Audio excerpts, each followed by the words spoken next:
الحمد لله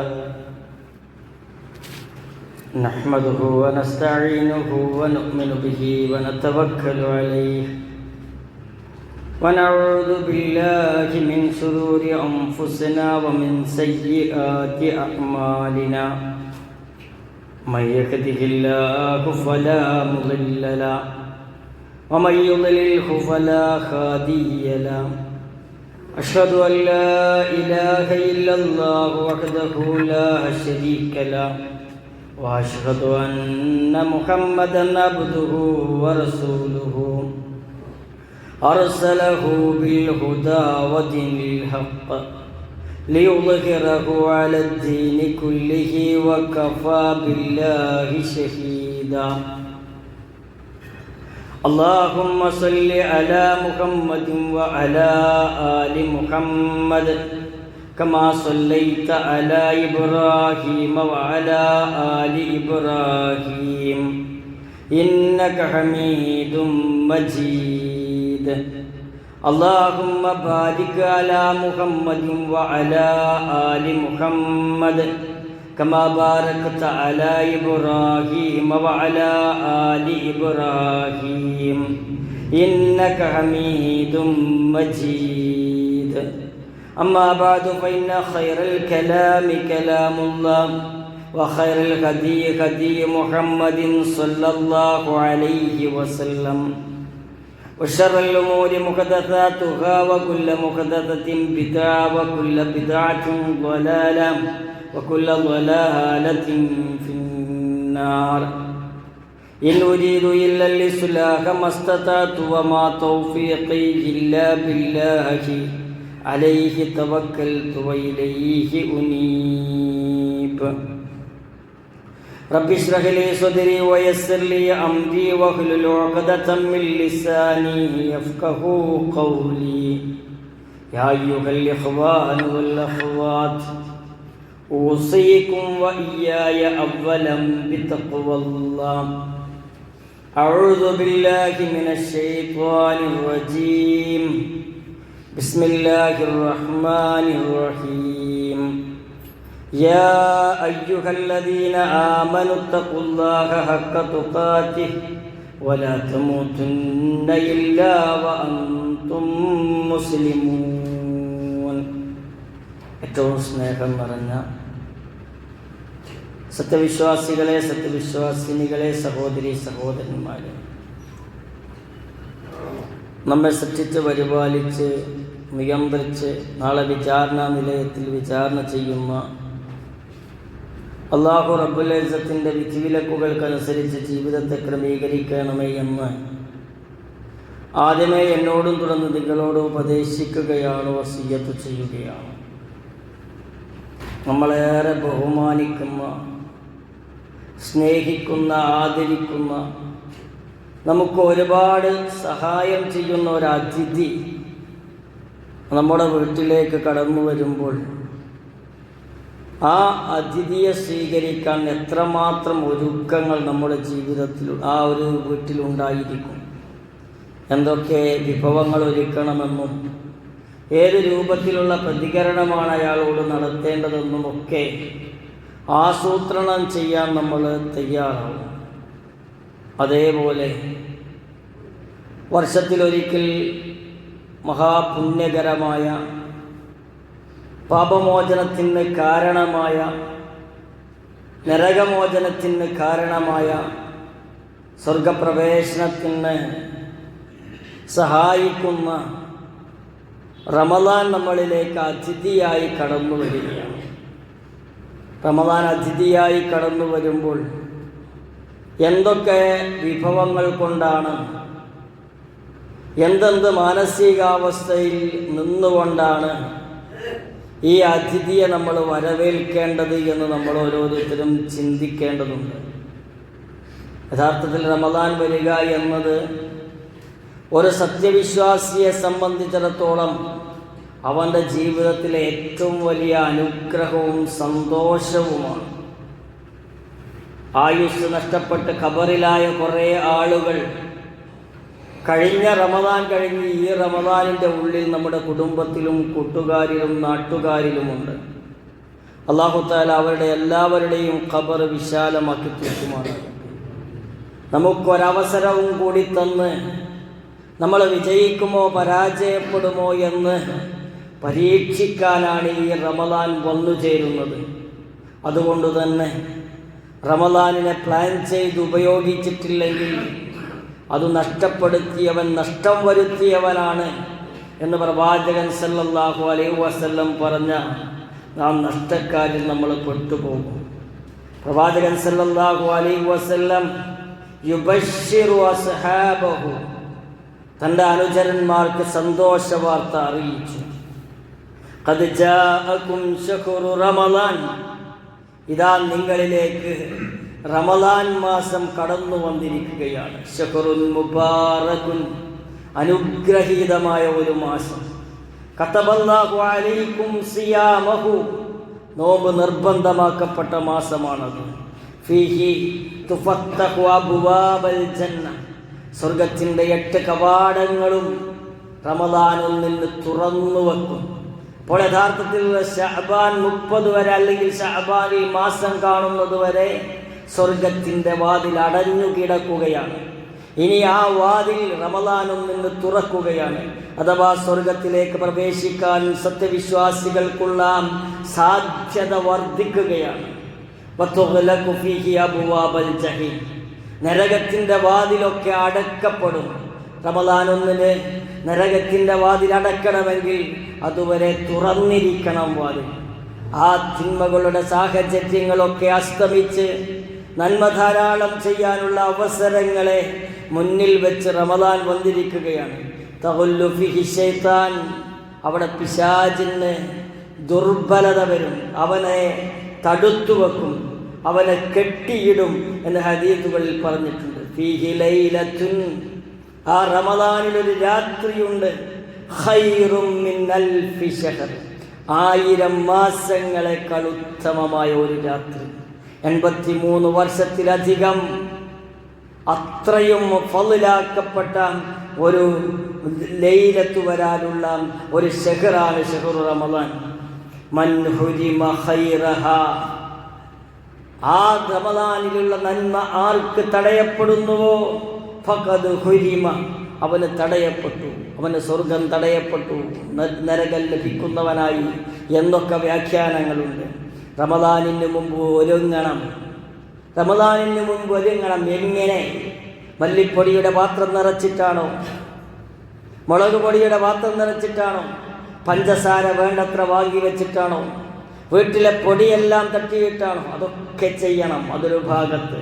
ഭൗതികമായ എല്ലാ സാഹചര്യങ്ങളും ഉറപ്പിക്കുമ്പോൾ തന്നെ മനസ്സിൻ്റെ ഉള്ളിൽ ഗ്രീസിട്ട്, മനസ്സാകുന്ന ഇഞ്ചിൻ്റെ ഓയിൽ മാറ്റി അത് സ്മൂത്താക്കി അള്ളാഹുവിലേക്ക് അടുക്കാനുള്ള എല്ലാ ഒരുക്കവും മാനസികമായി തയ്യാറാവണം.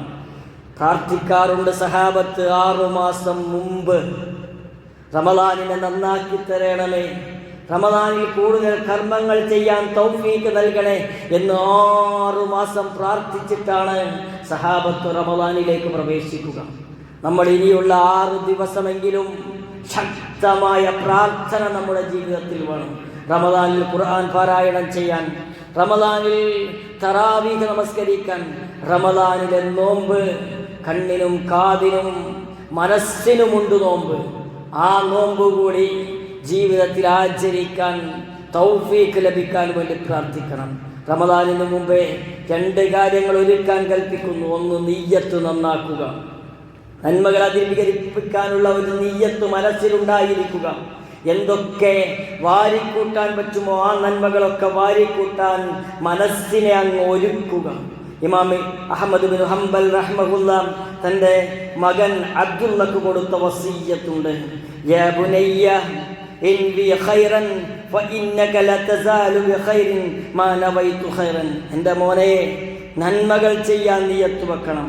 ആ നിയ്യത്ത് മനസ്സിലുള്ള കാലമത്രയും നീ നന്മയിലാണ്.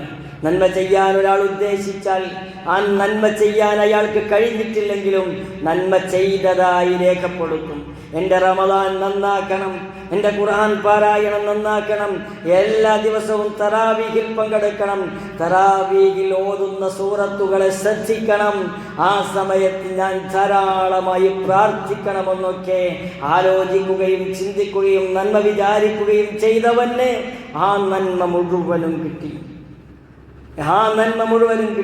പ്രവാചകൻ സല്ലല്ലാഹു അലൈഹി വസല്ലം പറയുന്നു, ഇദാ മറദൽ അബ്ദു ഔ സാഫറ കതബ ലഹു മിത്ലു മാ കാന യഅമലു മുഖീമൻ സ്വഹീഹൻ.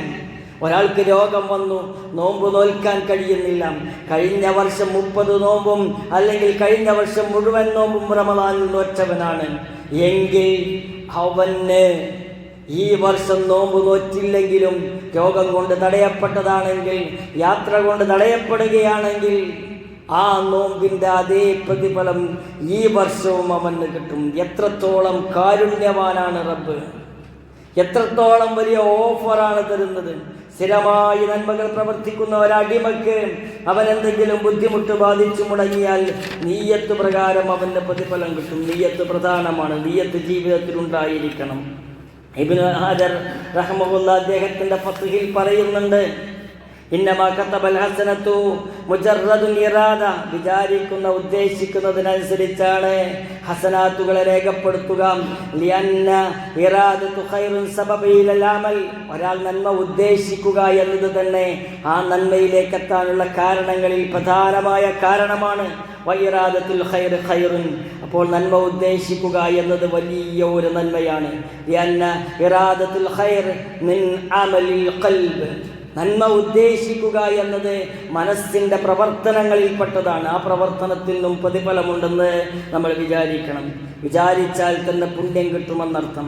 കഴിഞ്ഞ സമുദായങ്ങൾക്ക് ഒരുപാട് ആയുസ് ലഭിച്ചിരുന്നു.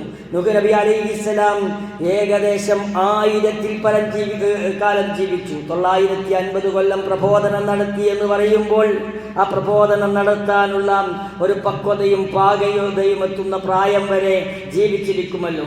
അതും കൂടി ചേർത്ത് കഴിഞ്ഞാൽ 1000 വർഷം ജീവിച്ചുവെന്ന് നമുക്ക് സങ്കല്പിക്കാം. അപ്പോൾ അത്രയും കാലം നമസ്കരിച്ച, നോമ്പ് നോറ്റ, അത്രയും കാലം ഇസ്ലാം അനുസരിച്ച് ജീവിച്ച നൂഹ് നബി അലൈഹിസ്സലാമുക്ക് കിട്ടുന്ന പ്രതിഫലം, ഈ ഉമ്മത്തിന് അതേ പ്രതിഫലം ലഭിക്കാൻ വേണ്ടി ഈ ചെറിയ ആയുസ്സിൽ ഏർപ്പെടുത്തിയതാണ് റമളാനും ലൈലത്തുൽ ഖദ്റും ഖിയാമുലൈലും ഖിറാഅത്തുൽ ഖുർആനും ഒക്കെ. അതൊക്കെ മുതലാക്കി, അതൊക്കെ ഉപയോഗിച്ച് നൂഹ് അലൈഹിസ്സലാമിൻ്റെ കാലത്ത് ജീവിച്ച സത്യവിശ്വാസികളുടെ അതേ അവസ്ഥയിലേക്ക് നമുക്ക് എത്തിച്ചേരാൻ പറ്റും. അതുകൊണ്ട് തന്നെ റമളാനിനെ സ്വാഗതം ചെയ്യാൻ ഒരുങ്ങുന്ന വിശ്വാസിക്ക് വേണ്ട ഒന്നാമത്തെ ഗുണം നന്മ വർദ്ധിപ്പിക്കുമെന്ന നിയ്യത്താണ്. നന്മ വർദ്ധിപ്പിക്കാനുള്ള ആസൂത്രണമാണ്. രണ്ടാമത്തേത് തൗബ ചെയ്ത് മടങ്ങുക, ആത്മാർത്ഥമായി തൗബ ചെയ്ത് മടങ്ങുക. മനസ്സൊക്കെ പാപക്കറകൾ കൊണ്ട് അസ്വസ്ഥമാണ്, പ്രയാസത്തിലാണ്. തിന്മ എന്ന് പറഞ്ഞാൽ കള്ളുകുടി തിന്മയാണ്, പലിശ, വ്യഭിചാരം, ശിർക്ക്, ഇതൊക്കെ തിന്മയാണ്. എന്നാൽ നമ്മൾ കാണാതെ പോകുന്ന തിന്മയുണ്ട്.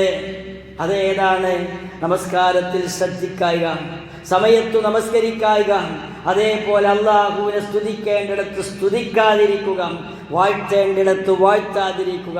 നന്മയിൽ കുറവ് വന്നാലും ഫവൈലുൽ ലിൽ മുസല്ലീൻ, നമസ്കാരക്കാർക്കു നാശം. അല്ലദീന ഹും അൻ സ്വലാത്തിഹിം സാഹൂൻ, അവർ നമസ്കാരത്തിൽ വളരെ അശ്രദ്ധമായി നമസ്കരിക്കുന്നു. അപ്പോൾ അത് പാപമാണ്.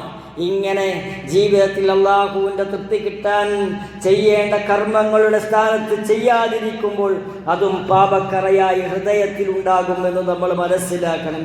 ഈ പാപങ്ങളെയെല്ലാം തുടച്ചു മായ്ച്ചു കളയാനുള്ള മാർഗമാണ് റമളാനിൽ തൗബ ചെയ്യുക എന്നത്.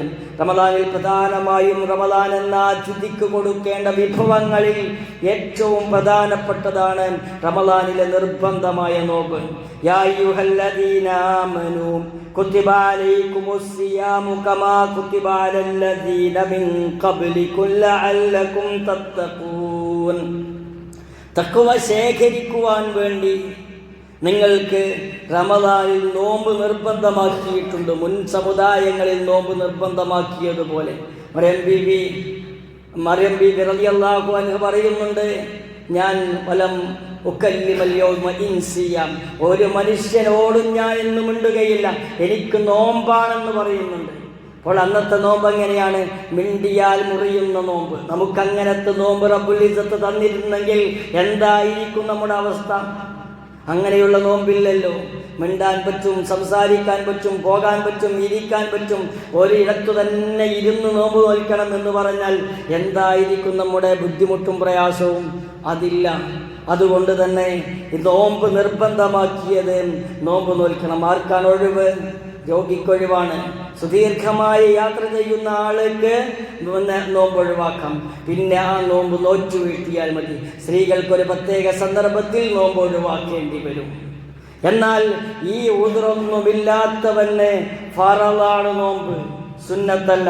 അതുകൊണ്ട് നോമ്പ് വിട്ടുപോവുക എന്നത് വളരെ വളരെ പ്രയാസകരമായ കാര്യമായിരിക്കും നാളെ പരലോകത്ത്.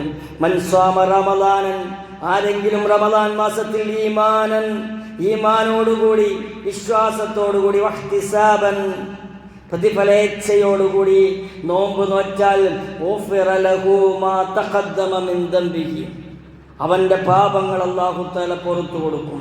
വമൻ ഖാമ ലൈലത്തുൽ ഖദ്രി ഈമാനൻ വഹ്തിസാബൻ ഗുഫിറ ലഹു മാ തഖദ്ദമ മിൻ ദംബിഹി, കഴിഞ്ഞു പോയ കാലത്തെ പാപങ്ങളൊക്കെ പുറത്തു കിട്ടാൻ ലൈലത്തുൽ ഖദറിന്റെ രാത്രിയിൽ വിശ്വാസത്തോടുകൂടി പ്രതിഫലേച്ഛയോടുകൂടി നിന്ന് നമസ്കരിച്ചാൽ മതി എന്ന് റസൂലുള്ളാഹി സ്വല്ലല്ലാഹു അലൈഹി വസല്ലം പറയുകയാണ്. റമദാനിലെ രാത്രി നമസ്കാരമാണ് അതിഥിക്ക് കൊടുക്കാൻ രണ്ടാമത്തെ വിഭവം. അത് കൊടുക്കണം. മൻ ഖാമ റമളാനൻ ഈമാനൻ വഹ്തിസാബൻ ഗുഫിറ ലഹു മാ തഖദ്ദമ മിൻ ദംബിഹി, ആരെങ്കിലും റമളാനിന്റെ രാത്രിയിൽ നിന്ന് നമസ്കരിച്ചാൽ അവൻ ഈമാനും ഇഹ്തിസാബും ഉണ്ടെങ്കിൽ അവൻ്റെ പാപങ്ങളെല്ലാം പുറത്തു കിട്ടും. തറാവീഹിനെ നമ്മൾ ശ്രദ്ധിക്കണം. മൻ ഖാമ ലൈലത്തുൽ ഖദ്രി ഈമാനൻ വഹ്തിസാബൻ ഗുഫിറ ലഹു മാ തഖദ്ദമ മിൻ ദംബിഹി, ലൈലത്തുൽ ഖദ്റിന്റെ രാത്രിയെ നമ്മൾ പരിഗണിക്കണം. ഇങ്ങനെ രാത്രിയെ പരിഗണിച്ച് മുന്നോട്ട് പോകണം. തറാവീഹിന്റെ സന്ദർഭത്തിൽ ഇമാമിന്റെ കൂടെ വിത്റും കൂടി നമസ്കരിച്ച് പിന്തിരിയുന്ന ആൾക്ക് രാത്രി മുഴുവൻ നമസ്കരിച്ച പ്രതിഫലമാണ്. തറാവീഹിന് വന്നു, ഒന്നാമത്തെ റക്അത്ത് ഇശാ ജമാഅത്തിന് പങ്കെടുത്തു, 2 റക്അത്ത് സുന്നത്ത് നമസ്കരിച്ചു. തറാവീഹിന് ഒന്നാമത്തെ റക്അത്ത് മുതൽ അവസാനത്തെ റക്അത്ത് വിത്ർ വരെ ഒരാൾ ഇമാമിനെ പിന്തുടർന്ന് നമസ്കരിച്ചാൽ അയാൾക്ക് രാത്രി മുഴുവൻ നമസ്കരിച്ച പ്രതിഫലമാണ്. രാത്രി മുഴുവൻ നമസ്കരിച്ച പ്രതിഫലം. ഒരാള് ഇശാ ജമാഅത്തിൽ പങ്കെടുത്തു, സുബ്ഹി ജമാഅത്തിലും പങ്കെടുത്തു. സമയത്തു റസൂലുള്ളാഹി സ്വല്ലല്ലാഹു അലൈഹി വസല്ലം യഖൂലു മൻ സല്ലൽ ഇശാഅ ഫിൽ ജമാഅ ഫകഅന്നമാ ഖാമ നിസ്ഫുൽ ലൈൽ, ഒരാൾ ഇശാ ജമാഅത്തിൽ പങ്കെടുത്താൽ രാത്രി പകുതി നമസ്കരിച്ച പ്രതിഫലമാണ്. അമൻ സല്ലൽ സുബ്ഹു ഫിൽ ജമാഅ ഫകഅന്നമാ സല്ലൽ ലൈല കുല്ലഹു, അയാൾ സുബ്ഹി നമസ്കാരത്തിന്റെ ജമാഅത്തിൽ കൂടി പങ്കെടുത്താൽ രാത്രി മുഴുവൻ നമസ്കരിച്ച പ്രതിഫലമാണ്. അപ്പോൾ പകൽ മുഴുവൻ നോമ്പ് നോൽക്കുന്നു, രാത്രി മുഴുവൻ നമസ്കരിക്കുന്നു. 24 മണിക്കൂറിൽ ഒരു മൈക്രോ സെക്കൻഡ് പോലും ഒഴിവില്ലാതെ പ്രതിഫലം കിട്ടുന്ന, ഇരട്ടിക്ക് പ്രതിഫലം കിട്ടുന്ന ഒരു കാലമാണ് വരാനിരിക്കുന്നത്. ആ അതിഥിയെ പരിഗണിക്കണം. ഇനി ആ അതിഥിക്ക് കൊടുക്കേണ്ട മൂന്നാമത്തെ വിഭവം എന്താ? ഖുർആൻ പാരായണം നടത്തണം. ശഹ്റു റമളാനല്ലദീ ഉൻസില ഫീഹിൽ ഖുർആൻ ഹുദൽ ലിന്നാസി വബയ്യിനാതിൻ മിനൽ ഹുദാ വൽ ഫുർഖാൻ, സത്യാവസത്യ വിവേചനവും അതേപോലെ മാർഗദർശദായകവുമായ കാര്യങ്ങൾ വിവരിച്ചുകൊണ്ട് ഇറക്കപ്പെട്ട ഖുർആൻ ഇറങ്ങിയത് റമളാൻ മാസത്തിലാണ്. ശഹ്റു റമളാൻ, റമളാൻ മാസത്തിലാണ് ഖുർആൻ ഇറങ്ങിയത്. അതുകൊണ്ട് ഖുർആൻ കൊണ്ട് സന്തോഷിക്കാൻ നമുക്ക് സാധിക്കണം, ഖുർആൻ കൊണ്ട് ആഹ്ലാദിക്കാൻ നമുക്ക് സാധിക്കണം. ഖുർആൻ ഖത്തം തീർക്കേണ്ടതുണ്ട്. അതേപോലെ തന്നെ ഖുർആന്റെ ആശയങ്ങൾ പഠിക്കേണ്ടതുണ്ട്, ആശയങ്ങൾ ഉൾക്കൊള്ളേണ്ടതുണ്ട്. റമളാൻ അല്ലാത്ത കാലത്ത് ഖുർആൻ പാരായണം തന്നെ നന്നേ കുറവ്. പിന്നെ എപ്പോഴാണ് പരിഭാഷ വായിക്കാൻ നമുക്ക് സാധിക്കുക? നമ്മുടെ മൊബൈലിൽ മലയാള പരിഭാഷയുള്ള ധാരാളം ആപ്പുകൾ നമുക്ക് ലഭ്യമാണ്. അത് എടുത്ത് കുറച്ച് ഖുർആൻ ഓതുകയും കുറച്ച് പരിഭാഷ വായിക്കുകയും, ഹദീസിന്റെ പരിഭാഷകളുടെ ആപ്പ് കിട്ടും, ഹദീസുകളും ഖുർആനും ഖുർആനിൻ്റെ ആഴത്തിലുള്ള പഠനവുമൊക്കെ റമദാനിൽ നടക്കണം. ഖുർആൻ കൊണ്ടായിരിക്കണം നമ്മുടെ റിസ്ഖുൽ ഖുലൂബ്. ഹൃദയത്തിൻ്റെ ഭക്ഷണമാണ് ഖുർആൻ. ഹൃദയത്തിൻ്റെ ഭക്ഷണമാണ് നമസ്കാരം. ഹൃദയത്തിൻ്റെ ഭക്ഷണമാണ് ഇസ്തിഗ്ഫാർ. ഹൃദയത്തിൻ്റെ ഭക്ഷണമാണ് ദിക്റുല്ലാഹ്. ഹൃദയത്തിന് ഭക്ഷണം നിറക്കാൻ, തഖ്വയാകുന്ന പാഥേയം നിറക്കാനാണ് റമദാൻ വരുന്നതെന്ന ദൃഢമായ ബോധ്യവും ചിന്തയും നമുക്കുണ്ടായിരിക്കണം. നബി സല്ലല്ലാഹു അലൈഹി വസല്ലം റമദാനിൽ എങ്ങനെയായിരുന്നു? അജ്വദുന്നാസ ബിൽ ഖൈർ, ജനങ്ങൾക്ക് ധാരാളമായി ഔദാര്യം ചെയ്യുന്നവനായിരുന്നു അല്ലാഹുവിൻ്റെ റസൂൽ സല്ലല്ലാഹു അലൈഹി വസല്ലം. വഇദാ ലഖിയഹു ജിബ്രീൽ അലൈഹിസ്സലാം വരും, ഖുർആൻ ഓതി തീർക്കാൻ പറയും. ഖുർആന്റെ ദൗറ നടത്തും, അഥവാ ഖുർആൻ മുഴുവൻ കേൾക്കും. പ്രവാചകൻ സല്ലല്ലാഹു അലൈഹി വസല്ലം അങ്ങ് വഫാത്താകുന്നതിന് മുമ്പുള്ള റമദാനിൽ പ്രവാചകൻ സല്ലല്ലാഹു അലൈഹി വസല്ലമയിൽ നിന്നും ജിബ്രീൽ അലൈഹിസ്സലാം 2 പ്രാവശ്യം ഖുർആൻ ഓതി കേട്ടുവെന്നാണ്. അങ്ങനെ ജിബ്രീൽ അലൈഹിസ്സലാം വരുമ്പോൾ കാന അജ്വദു ബിൽ ഖൈരി മിനർ റീഹിൽ മുർസൽ, അടിച്ചു വീശുന്ന കാറ്റിനെ പോലെ ഔദാര്യവാനായിരുന്നു ആര്? അള്ളാഹുവിൻ്റെ പ്രവാചകൻ സല്ലല്ലാഹു അലൈഹി വസല്ലം. നമുക്കറിയാം ആരൊക്കെയാണ് ഈ റമദാനിൽ നമ്മുടെ അടുത്ത് പിരിവിന് വരിക എന്നത്. അതിനു വേണ്ടി നമ്മൾ കുറച്ച് സംഖ്യ മാറ്റി വെക്കണം. സ്വതക്ക കൊടുക്കാൻ, നമ്മുടെ അയൽവാസികൾക്കൊക്കെ കൊടുക്കാൻ നമ്മൾ മാറ്റി വെക്കണം.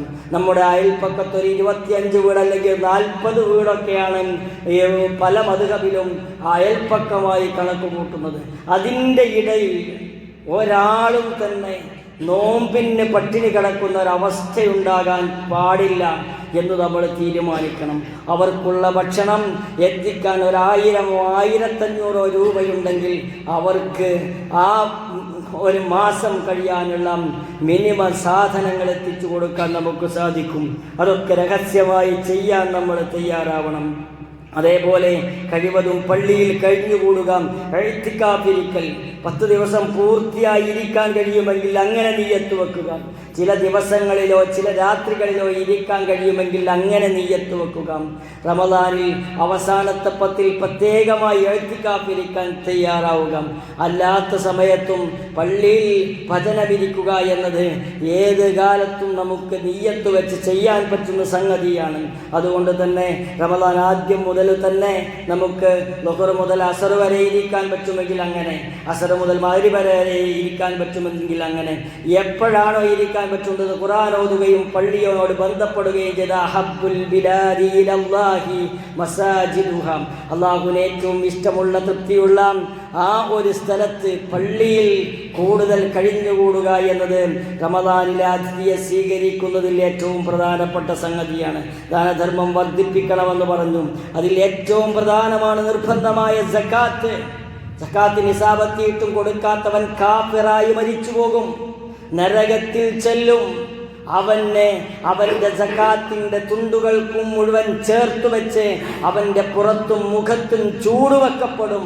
അവിടെ ഒരു സർപ്പമായി മാറി ആ ഒരു സക്കാത്ത് വന്ന് നമ്മളെ കൊത്തുമെന്ന് പ്രവാചകൻ സല്ലല്ലാഹു അലൈഹി വസല്ലമയുടെ ഹദീസിലുണ്ട്. ഒട്ടകത്തിൻ്റെ സക്കാത്ത് കൊടുക്കാത്തവൻ ഒട്ടകത്തിൻ്റെ ചവിട്ടനുഭവിക്കേണ്ടി വരും എന്ന് ഹദീസുകളിൽ വന്നിട്ടുണ്ട്. വളരെ ഗൗരവമായി ഈ സക്കാത്തിനെ കുറിച്ച് പറഞ്ഞിട്ടുണ്ട്. നമസ്കരിച്ചിട്ടില്ലെങ്കിൽ കാഫിറാണ്, സക്കാത്ത് കൊടുത്തിട്ടില്ലെങ്കിൽ, നിസാബെത്തിയിട്ടും സക്കാത്ത് കൊടുത്തിട്ടില്ലെങ്കിൽ. അതുകൊണ്ട് ഉള്ളവനും ഇല്ലാത്തവനും നിർബന്ധമായി സക്കാത്തിൻ്റെ നിസാബെത്തിയിട്ടുണ്ടോ എന്ന് നോക്കണം. ഒരു മൊത്തക്കണക്ക് നോക്കി നിസാബെത്തിയിട്ടില്ലെന്ന് പറയുന്നതിനേക്കാൾ നല്ലത് കൃത്യമായ കണക്ക് നോക്കി നിസാബെത്തിയെങ്കിൽ കൊടുക്കുക, നിസാബെത്തിയിട്ടില്ലെങ്കിൽ കൊടുക്കേണ്ട ആവശ്യമില്ല. വളരെ ചെറിയ സംഖ്യയെ കൊടുക്കാനുണ്ടാവുകയുള്ളൂ. ഏകദേശം 590 ഗ്രാം വെള്ളിയുടെ പണം എത്രയാണോ ഇപ്പോൾ മാർക്കറ്റിലുള്ളത് അതിൻ്റെ അപ്പുറം സമ്പാദ്യമുണ്ടെങ്കിലാണ് സക്കാത്ത് കൊടുക്കേണ്ടത്. അതിൻ്റെ ഒരു കണക്കിലേക്ക് ഞാൻ കടക്കുന്നില്ല. കാരണം എന്താ, ഓരോരുത്തർക്കും വ്യത്യസ്തമായ സംശയങ്ങളും കണക്കുകളുമായിരിക്കും.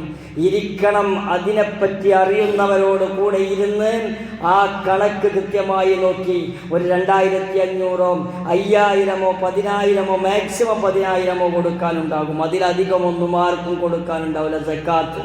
അതിലധികം കൊടുക്കേണ്ടവർ വലിയ വലിയ പണക്കാരായിരിക്കും. അതുകൊണ്ട് തന്നെ അത് കൃത്യമായി വീട്ടാൻ ഹൗല് മിക്കവാറും റമദാനിലാണ് പലരും തീരുമാനിക്കുക. അഥവാ ഒരു വർഷം തികയുന്ന ഒരു ചാക്രികമായ ഒരവസ്ഥയിൽ ഒരു വർഷം തികയുമ്പോഴാണ് പല വരുമാനങ്ങൾക്കും സക്കാത്ത് കൊടുക്കേണ്ടത്. അത് ശ്രദ്ധിക്കണമെന്നർത്ഥം. നോമ്പ് തുറപ്പിക്കൽ അത് വളരെ പുണ്യകരമായ ഒരു കർമ്മമാണ്. മൻ ഫത്തറ സായിമൻ കാന ലഹു മിത്ലു അജ്രിഹി ഗൈറു അന്നഹു ലാ യൻഖുസു മിൻ അജ്രി സിയാമി ശൈഅ. ആരെങ്കിലും നോമ്പുകാരൻ നോമ്പ് തുറപ്പിച്ചാൽ നോമ്പുകാരൻ്റെ അതേ പ്രതിഫലം ലഭിക്കും. ഇപ്പോൾ നമ്മൾ 50 പേരെ നോമ്പ് തുറപ്പിച്ചാൽ 50 നോമ്പിൻ്റെ പ്രതിഫലം ഒരു ദിവസം കിട്ടും. 50 നോമ്പിൻ്റെ പ്രതിഫലം കിട്ടും. ഒന്ന് ആലോചിച്ച് നോക്കൂ. അപ്പോൾ നോമ്പ് തുറപ്പിക്കുക എന്ന് അത് സാധനങ്ങൾ കൊണ്ടുവരണ, ആളുകളെ ഇരുത്തണം, എവിടെ ഇരുത്തുക, എന്താ ചെയ്യുക, അതൊന്നും വിളിക്കണ്ട, എല്ലാവരും അവനവൻ്റെ വീട്ടിൽ നിന്ന് ഭക്ഷണം കഴിക്കുന്നുണ്ടല്ലോ എന്നൊക്കെയാണ് ഈ ബിലീസ് നമുക്ക് ഓതിത്തരുക. അതിൽ നിന്ന് മാറി കുട്ടികളാണെങ്കിലും വലിയവരാണെങ്കിലും നോമ്പുകാരൻ നോമ്പ് തുറപ്പിച്ചാൽ അവന് നോമ്പിൻ്റെ പ്രതിഫലം കുറയുകയില്ല. അതേ പ്രതിഫലം ആർക്കും കിട്ടും, നമുക്കും കിട്ടുമെന്ന് നമ്മൾ ആലോചിക്കണം. ഇങ്ങനെ പുണ്യങ്ങൾ പ്ലാൻ ചെയ്ത് ഒരു പുണ്യങ്ങൾ ഏറ്റവും അധികം മേടിച്ച് ഈ നോമ്പിനെ നരകത്തിൽ നിന്ന് രക്ഷപ്പെടാനുള്ള അവസരം ഒരുക്കി അതിഥിയെ നല്ലവണ്ണം സ്വീകരിച്ച് ആത്മാർത്ഥതയോടുകൂടി കാര്യങ്ങൾ ചെയ്തു നീയത്ത് പുതുക്കി നീയത്ത് ഖലാസോടുകൂടിയുള്ളതാക്കി മുന്നോട്ട് പോകാൻ നമുക്ക് സാധിക്കണം. അല്ലാഹു തആല അതിന് തൗഫീഖിനെ പ്രദാനം ചെയ്യുമാറാകട്ടെ.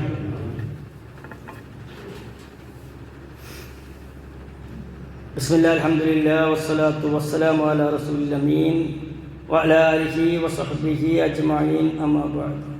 ഒരിക്കൽ കൂടി റബ്ബിനെ സൂക്ഷിച്ചു ജീവിക്കണമേ എന്ന് എന്നോടും തുറന്ന് നിങ്ങളോട് ഉപദേശിക്കുകയാണ്, വസിയത്ത് ചെയ്യുകയാണ്.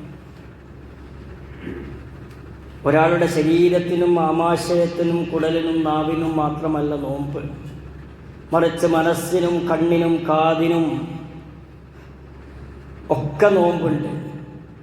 ആ നോമ്പിനെ വിട്ട് പട്ടിണി കടന്നതുകൊണ്ട് കാര്യമല്ല. മല്ലം യദഅ ഖൗല അസ്സൂരി വൽ അമല ബിഹി, തെറ്റായ വർത്തമാനങ്ങളും അതേപോലെ അങ്ങനെയുള്ള പ്രവർത്തനങ്ങൾ, വൽ ജഹൽ, ഇതൊക്കെ ചെയ്ത് ജീവിക്കുന്ന ഒരാൾ ഫലൈസ ലില്ലാഹി ഹാജത്തുൻ, അല്ലാഹുവിന് ആവശ്യമില്ല അയ്യദാ തുആമഹു വശറാബഹു. ഓൻ പട്ടിണി കടന്നാൽ അല്ലാഹുവിന് അതൊന്നും ആവശ്യമില്ല. നമ്മൾ പട്ടിണി കടക്കലല്ല അള്ളാഹുവിന് ആവശ്യം, മറിച്ച് അല്ലാഹു തആലക്ക് എന്താ ആവശ്യം? നമ്മളെ മനസ്സ് സംസ്കരിക്കപ്പെടുക എന്നുള്ളതാണ്. 4 മണി കഴിഞ്ഞാൽ ഭയങ്കര ക്ഷീണം, അപ്പോൾ ഒരു സിനിമ കണ്ടു, ഒരു റീൽസ് കണ്ടു, അതൊന്നും നോമ്പിന് പാടുള്ളതല്ല. എല്ലാ തിന്മയിൽ നിന്നും വിട്ടു നിൽക്കണം. സംഗീതം പിശാചിൻ്റെ കുഴലൂത്താണ്.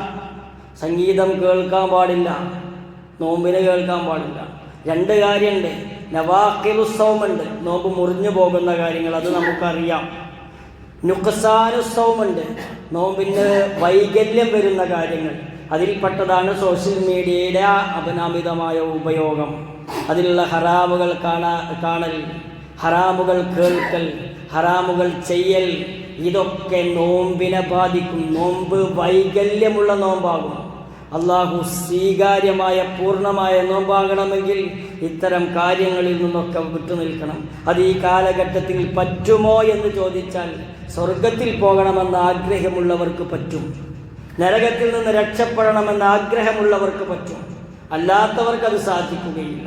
ശഹ്വാത്തുകളെ ഒഴിവാക്കുക, ഇച്ഛകളെ ഒഴിവാക്കുക എന്നത് നോമ്പിൻ്റെ ഏറ്റവും പ്രധാനപ്പെട്ട ഒരു സംഗതിയാണ്. റമദാനിൻ്റെ പകലിലും രാവിലും ഒക്കെ നമ്മൾ എന്ത് ചെയ്യണം? ശ്രദ്ധിക്കണം. നാട്ടിലും വീട്ടിലും ശ്രദ്ധിക്കണം. നമ്മുടെ അവസാനത്തെ ഒരു നോമ്പായിരിക്കാം ഇത്.